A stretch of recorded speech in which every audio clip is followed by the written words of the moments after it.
Welcome back to my channel. ഇന്നത്തെ നമ്മുടെ വീട്ടിൽ തന്നെ നമുക്ക് ഇൻസ്റ്റൻ്റ് ആയിട്ട് പ്രിപ്പയർ ചെയ്യാൻ പറ്റുന്ന ഫേസ് സ്ക്രബിനെ കുറിച്ചിട്ടാണ് കേട്ടോ.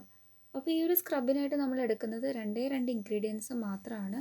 അപ്പോൾ ഈ ഒരു സ്ക്രബ് നമ്മുടെ ഫേസിൽ അപ്ലൈ ചെയ്താൽ കിട്ടുന്ന ബെനിഫിറ്റ് എന്താണെന്ന് വെച്ചാൽ നമ്മുടെ ഫേസ് നല്ലോണം ക്ലെൻസ് ചെയ്യാൻ വേണ്ടിയിട്ട് ഹെൽപ്പ് ചെയ്യും. അത് മാത്രമല്ല, ഇനിയിപ്പോൾ ആക്നീസ് ഉണ്ടെങ്കിൽ അത് റെഡ്യൂസ് ആവും. നമ്മുടെ സ്കിൻ നന്നായിട്ട് സോഫ്റ്റ് ആൻഡ് സപ്പിൾ ആക്കാനൊക്കെ വളരെ ഹെൽപ്ഫുൾ ആണ്. അതേപോലെ തന്നെ ഏർലി ഏജിനിങ് സൈൻ വരെ നമുക്ക് റെഡ്യൂസ് ചെയ്യാനും ഈ ഒരു സ്ക്രബ് ഹെൽപ്പ് ചെയ്യും. ഇത് മാത്രമല്ല, നമ്മുടെ സ്കിന്നിൻ്റെ ആ ഒരു ടെക്സ്ചർ ലൈറ്റൻ ചെയ്യാനാണെങ്കിലും ഇൻസ്റ്റൻ്റ് ആയിട്ട് ഒരു ബ്രൈറ്റനിങ് നൽകാൻ വേണ്ടിയിട്ടാണെങ്കിലും ഇനിയിപ്പോൾ സൺബേൺ ഒക്കെ അടിച്ചിട്ട് ടാനൊക്കെ ഉണ്ടായിട്ടുണ്ടെങ്കിൽ ആ ഒരു ടാനും കാര്യങ്ങളൊക്കെ റെഡ്യൂസ് ചെയ്യാൻ അല്ലെങ്കിൽ ഡീറ്റാൻ ചെയ്യാൻ വേണ്ടിയിട്ടും സ്കിന്നിൽ ഉണ്ടായിട്ടുള്ള എന്ത് തരം ഡാമേജ് ആണെങ്കിലും അതൊക്കെ നമുക്ക് ക്യൂർ ചെയ്യാൻ പറ്റും. ഇത് മാത്രമല്ല, ചിലർക്ക് ഉണ്ടാകുന്ന ഒരു മെയിൻ പ്രോബ്ലമാണ് പിഗ്മെൻറ്റേഷൻ.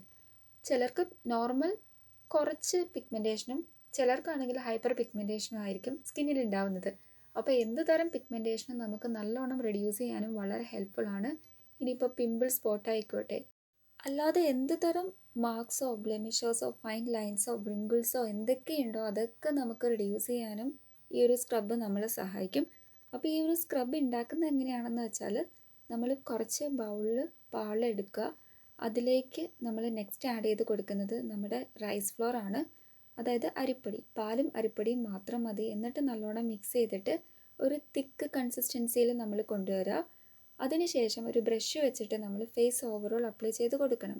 അപ്പോൾ നല്ലോണം നമ്മൾ മിക്സ് ചെയ്യണമെങ്കിൽ മാത്രമേ ഉള്ളൂ നമുക്ക് ആ ഒരു പാക്ക് അല്ലെങ്കിൽ സ്ക്രബ് എന്ന് പറയുന്ന സംഭവം നമുക്ക് ശരിക്കും ആ ഒരു ഫോമിലേക്ക് വരുള്ളൂ. അപ്പോൾ ഇതേപോലെ നമ്മുടെ ഫേസ് ഓവറോൾ നമ്മളൊരു ബ്രഷ് വെച്ചിട്ട് തന്നെ മസ്റ്റായിട്ട് അപ്ലൈ ചെയ്ത് കൊടുക്കണം. അപ്പോൾ നിങ്ങൾ പ്രൊഡക്റ്റിൻ്റെ ക്വാണ്ടിറ്റി എടുക്കുമ്പം അത്യാവശ്യം നമുക്ക് റിസൾട്ട് കിട്ടുന്ന രീതിയിൽ പാലാണേലും അതേപോലെ തന്നെ അരിപ്പൊടി ആണേലും നമ്മൾ കുറച്ച് ക്വാണ്ടിറ്റി അധികം കൂടുതലെടുക്കണം, കുറച്ച് മാത്രം എടുക്കാതെ. എന്നിട്ട് വേണം നമ്മുടെ ഫേസിൽ അപ്ലൈ ചെയ്യാൻ. നമ്മൾ എക്സാക്ട്ലി ആ ഒരു അളവ് നല്ലോണം നോക്കി ചെയ്തില്ലെങ്കിൽ നമുക്ക് ആ ഒരു പാക്ക് കൊണ്ടിട്ട് അല്ലെങ്കിൽ സ്ക്രബ് കൊണ്ടിട്ട് ഒരു എഫക്റ്റ് കിട്ടില്ല. അപ്പോൾ ആ ഒരു കാര്യത്തിൽ നിങ്ങൾ ശ്രദ്ധിക്കുക മാക്സിമം. ഫേസ് ഓവറോൾ നമ്മൾ അപ്ലൈ ചെയ്ത് കൊടുത്തിട്ട് വെയിറ്റ് ചെയ്യേണ്ട ആ ഒരു ടൈം ലിമിറ്റ് നോക്കുകയാണെങ്കിൽ, ഇനിയിപ്പം നിങ്ങളുടെ സ്കിൻ ഭയങ്കരമായിട്ട് ഡ്രൈ ആയിട്ടുള്ളൊരു സ്കിന്നാണെങ്കിൽ നിങ്ങളൊരു 10 മിനിറ്റ് മാക്സിമം വെച്ചാൽ മതി. അതിനുള്ളിൽ എന്താണേലും വാഷ് ഓഫ് ചെയ്തിരിക്കണം. അല്ല, ഇനിയിപ്പോൾ നിങ്ങളുടെ സ്കിൻ കുറച്ച് ഓയിലി ആയിട്ടുള്ള സ്കിന്നാണ്, നോർമൽ സ്കിന്നിനൊക്കെ ആണെങ്കിൽ നിങ്ങൾക്കൊരു 15 മിനിറ്റ് വരെ ഈ ഒരു സ്ക്രബ് ഫേസിൽ വെക്കാം കേട്ടോ. അപ്പോൾ ഭയങ്കര ഡ്രൈ ആണെങ്കിൽ നിങ്ങളൊരു കാര്യം ശ്രദ്ധിക്കണം, 10 മിനിറ്റ് മാക്സിമം വെക്കാവുള്ളൂ. ആ ഒരു ടൈം ലിമിറ്റും കാര്യങ്ങളൊക്കെ അത് നിങ്ങൾ ശ്രദ്ധിക്കുക. ഏറെക്കുറെ ഒരു 10 മിനിറ്റ് ആകുമ്പോൾ തന്നെ അത്യാവശ്യം നല്ല രീതിക്ക് ഡ്രൈ ആയി വരും. അപ്പോൾ ഇവിടെ ഡ്രൈ ആയിട്ട് വന്നിട്ടുണ്ട്. അതിനുശേഷം നമ്മൾ നോർമൽ വാട്ടറിൽ വാഷ് ഓഫ് ചെയ്ത് വരികയാണ്. വാഷ് ഓഫ് ചെയ്യുമ്പോൾ തന്നെ നമുക്കറിയാൻ പറ്റും ഇൻസ്റ്റൻറ്റ് ബ്രൈറ്റനിങ് കിട്ടും.